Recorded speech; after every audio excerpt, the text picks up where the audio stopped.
Hello, dear students of class 9. Welcome to session 1 on chapter 7. And the name of the chapter is triangle. Now we all know that what is a triangle. So triangle is what? A figure. What kind of figure? Closed figure.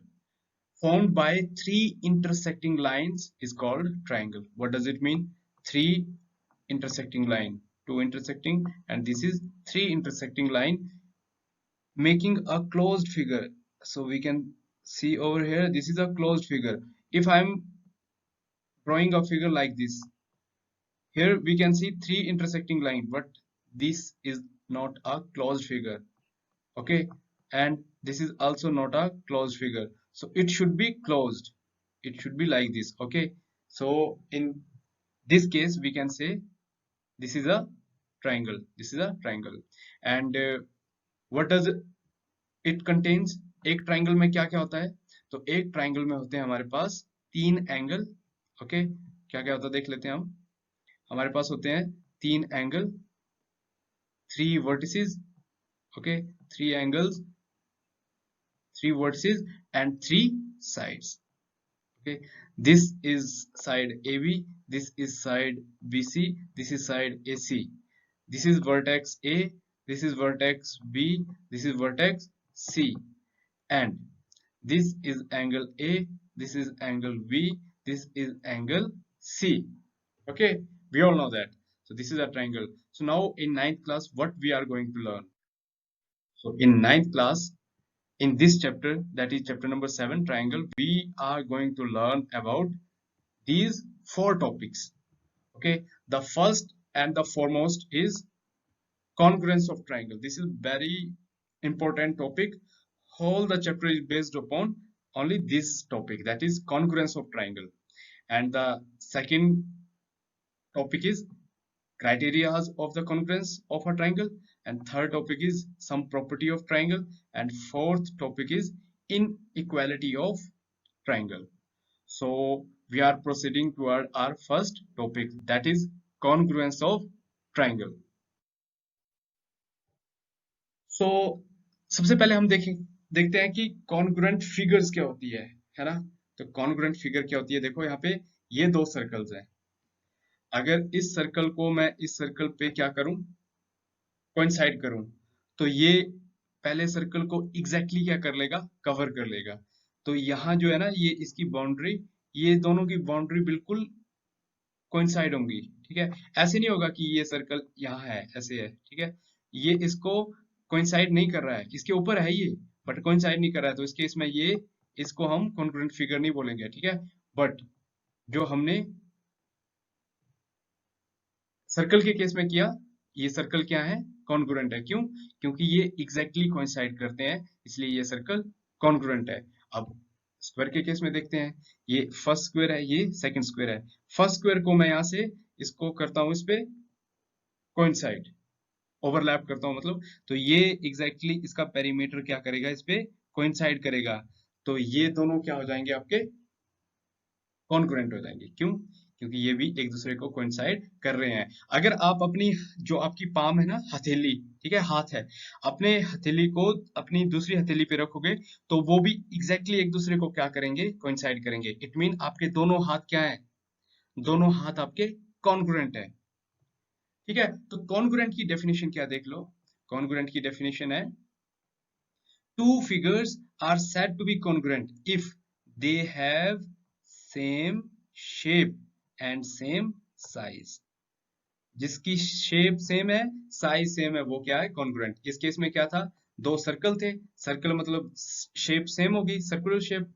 और size क्या मतलब, दोनों का radius same था, तो इसलिए ये congruent है. इस केस में दोनों स्क्वायर है, शेप सेम है, दोनों स्क्वायर की साइड 2 यूनिट है या 3 यूनिट है या x यूनिट है, दोनों की सेम है. तो इट मीन शेप भी सेम है, साइज भी सेम है, तो दोनों क्या है, कॉन्ग्रुएंट है. अब ट्राइंगल के केस में, ये चैप्टर पूरे का पूरा ट्राइंगल पे है ना, चैप्टर का नाम ही ट्राइंगल है, तो हम बात करेंगे ट्राइंगल की कॉन्ग्रुएंस की. तो सबसे पहले अब यहाँ पे हमारे पास दो ट्राइंगल दी हुई है, ABC एंड XYZ, ऑब्वियसली इस केस में भी हम इसको इसके ऊपर ओवरलैप करके देखेंगे। अगर ये एग्जैक्टली इसके पेरीमीटर पे इसका पेरीमीटर ये कोइंसाइड करेगा तो ये दोनों क्या होंगी, कॉन्ग्रुएंट होंगी। बट क्या हर बार हमें ये कोइंसाइड करना पड़ेगा? नहीं, इसके लिए हमारे पास क्या है, कुछ पैरामीटर्स है। पहले तो हम बेसिक पैरामीटर को समझ लेते हैं। ये 3 एंगल्स है और ये 3 साइड्स है। ठीक है, बोलता है let us take ABC, triangle ABC and triangle XYZ such that corresponding angle are equal. Angle A is equal to angle X. This is corresponding angle. Okay, corresponding का कैसे पता लगाते हैं हम? सो कोरिस्पोंडेंस क्या है ट्राइंगल की, है ना, इसको हम समझ लेते हैं। जैसे हमारे पास मान लो यहाँ पे 2 ट्राइंगल्स हैं, ठीक है, we are given with 2 triangle, that one is triangle ABC, the another triangle is XYZ. Okay, this is triangle ABC, this is triangle XYZ. Now we have to show its correspondence toward XYZ. What does it mean? Correspondence mean matching.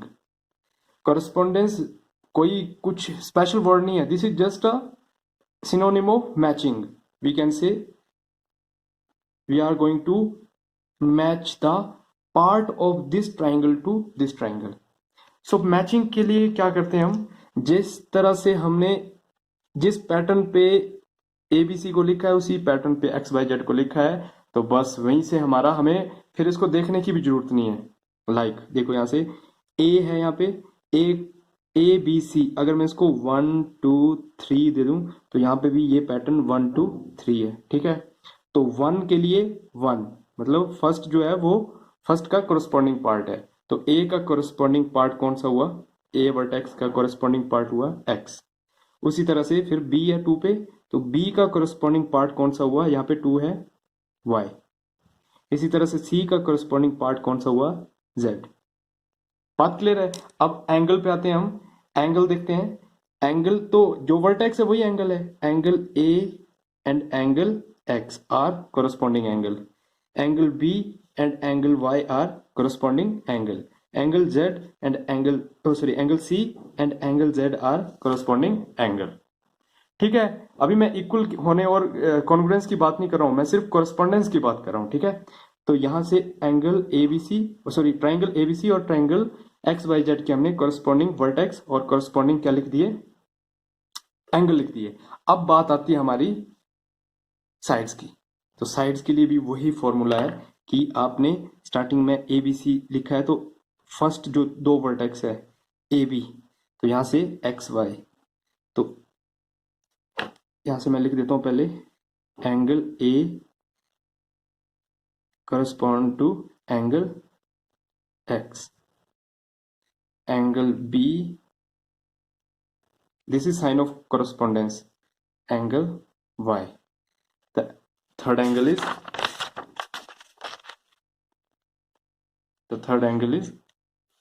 this angle C correspond to angle Z और angle Z। अब आती है बात हमारे sides की। अगर आप नहीं भी देखेंगे इसको तो आप इसी पैटर्न से आप बता सकते हैं AB का XY, तो AB का कोरस्पॉन्डिंग पार्ट AB के ऊपर ऐसे लिख दिया मैंने, तो ये AB साइड बन गई है ना, AB लाइन सेगमेंट या सिंपली लाइन AB का कोरस्पॉन्डिंग पार्ट XY। नहीं भी लगाओगे तो ऑब्वियसली बात है, साइड की बात करें आप, फर्स्ट टू उसके बाद हम लेते हैं लास्ट 2, ये लास्ट 2 एंड ये लास्ट 2, तो क्या बना यहां से BC कोरस्पॉन्ड टू YZ। और फिर कौन सा बच गया, फिर बचा हमारा फर्स्ट एंड लास्ट, ऐसे फर्स्ट एंड लास्ट, तो कौन कौन सा है, फर्स्ट एंड यहां से मिला में AC कोरस्पॉन्ड टू XZ, ये लाइन ये, तो ये है हमारी कोरस्पॉन्डेंस। अब इसको चेक कर लेते हैं, यहाँ पे देखते हैं AB का कोरस्पॉन्डिंग पार्ट XY, तो AB का कोरस्पॉन्डिंग पार्ट XY। नेक्स्ट है BC का YZ, तो BC का YZ। लास्ट है AC का XZ, तो AC का XZ। तो इस तरह से ये ट्राइंगल ABC का, ट्राइंगल ABC की कोरस्पोंडेंस है किसे, ट्राइंगल XYZ से। इस चीज को ध्यान रखना है। अब बात ये आती है कि क्या हम ऐसे लिख सकते हैं ये ABC correspond to triangle XYZ था, इसको इंटरचेंज कर देते हैं ZXZY या ZXY, ऐसे लिख सकते हैं क्या? नो, ऐसे नहीं लिख सकते आप, क्योंकि यहाँ पे वर्टेक्स आपने चेंज कर दिए। A का कोरस्पॉन्डिंग है X, तो X ही रहना चाहिए। जिस पैटर्न पे आप इसको चेंज कर रहे हो उसी पैटर्न पे आपको इसको भी चेंज करना है। अब देखो, अगर इसको 1 2 3 दिया था तो ये भी 1 2 3 था। अब आपने यहाँ क्या किया, आपने ये 3 को पहले ले आए, आप Z को 3 है ना, 1 को बीच में और 2 को आप लास्ट में ले गए। तो हमें यहाँ पे भी इसी पैटर्न पे लिखना है इसको। तो हमारा जो C है वो पहले आएगा, और यहाँ पे है ना C जो है थर्ड है ना, C थर्ड, तो C पहले आएगा, उसके बाद A और एंड में क्या आएगा 2, दैट इज B। तो triangle CAB correspond to triangle, this is ZXY। ठीक है, तो ये बात है हमारी पूरी की पूरी कोरस्पोंडेंस की। अगर हाँ अब ये इक्वल आता है, this angle is equal and this is equal and ये तो सिंगल ही है, ठीक है, ये इक्वल आता है। ये बताने का तरीका ना कि डबल बार करके, ये जो आपने डबल एंगल ऐसे नोटेशन दी है, इट मीन ये दो एंगल इक्वल है, 3, ये मतलब ये इक्वल है, सिंगल सिंगल ये इक्वल है। अब सभी एंगल्स इक्वल हैं, तो अब हमें क्या चेक करना है उसके बाद, साइड्स। तो ये BC कोरस्पॉन्डिंग साइड के इक्वल होगी, AB अपनी कोरस्पॉन्डिंग साइड के इक्वल होगी, और ये अपनी कोरस्पॉन्डिंग साइड के इक्वल होगी। तो हम बोल सकते हैं ये दो ट्राइंगल क्या होंगी, कॉन्ग्रुएंट होंगी। ये दो ट्राइंगल क्या होंगी, कॉन्ग्रुएंट होंगी, और ये दो ट्राइंगल क्या होंगी, कॉन्ग्रुएंट होंगी। क्यों? क्योंकि ये CAB जिस पैटर्न पे आपने इसको चेंज किया उसी पैटर्न पे इसको चेंज किया, बट ये केस नहीं होगा। फिर ये दो केस होंगे, जिस पैटर्न पे आप यहाँ चेंज कर रहे हैं तो इस वर्टेक्स को भी उसी पैटर्न पे चेंज करना है ना। यहाँ पे 3 1 2 है, 3 1 2 किया तो ये भी 3 1 2 करना है, 1 2 3 है तो 1 2 3 ही रखना है। तो this is all about correspondence. This is a sign of congruence, ऐसे इज इक्वल टू, और इसके ऊपर इस तरह से हम ड्रॉ कर देते हैं। क्लास 7 में भी पढ़ चुके हैं आप, क्लास 8 में भी है ना, क्लास 7 में हमारा कॉन्ग्रुएंस का चैप्टर था ये ट्राइंगल में। तो टू ट्राइंगल आर कॉन्ग्रुएंट, ये डेफिनेशन लिख लो कॉन्ग्रुएंस की। Two triangle are congruent, congruent if, कब होंगी कॉन्ग्रुएंट, इसको मिटा देता हूं मैं।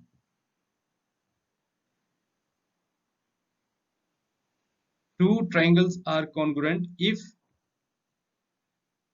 all sides, क्या मेन पॉइंट है यहाँ पे, all sides and all angles, okay, all sides and all angle of one triangle are equal to the corresponding side and angle of other triangle। ऐसा नहीं होगा कि A is equal to Y है ना, A is equal to Y, A है तो उसका corresponding part X है, तो X से ही आपका इक्वल होना चाहिए ये एंगल, ये दो एंगल इक्वल होने चाहिए। इसी तरह ये C और Z इक्वल होना चाहिए, and B and Y equal होना चाहिए, और ये सभी की सभी हमारी साइड्स क्या होनी चाहिए, इक्वल होनी चाहिए, तभी जाके ये ट्राइंगल्स क्या होंगी, हमारी कॉन्ग्रुएंट होंगी, राइट।